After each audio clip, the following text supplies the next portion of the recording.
Europe Midi. Romain Desarbres. Franck Delvaux, président de l'UMI Paris-Île-de-France. On va parler des réservations dans les hôtels et les campings un peu partout en France. Les hôtels et les campings qui ne font pas le plein pour le moment. Je rajoute pour le moment. Bonjour Franck Delvaux.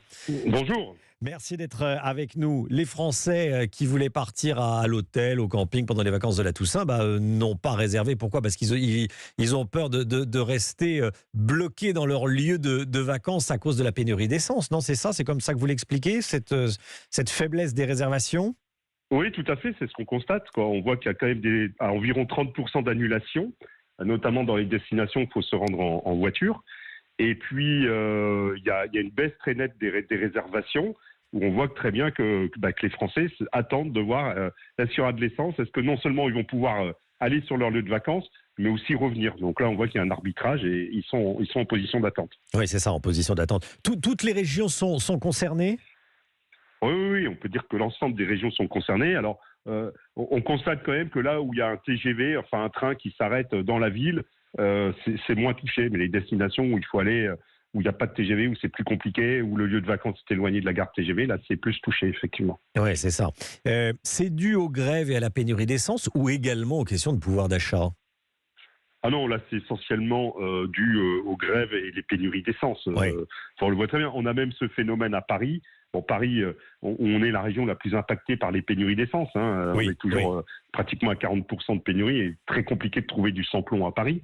On le voit, on a des annulations et on a moins de fréquentation le soir dans nos établissements. Et puis, on a des annulations on revoit réapparaître dans les sociétés le Teams, le Visio pour faire des réunions à distance et on ne se déplace pas sur le lieu de travail. Oui, c'est ça. Est-ce que vous comptez sur les réservations de dernière minute ?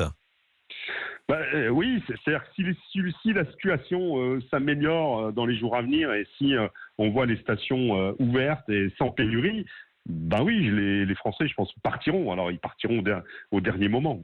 Oui, c'est ça. Est-ce que vous allez faire des promotions ? Je me suis posé la question, tiens, puisque les réservations ne sont pas au top, comme on dit, est-ce que vous allez faire des promotions pour attirer les clients de dernière minute ?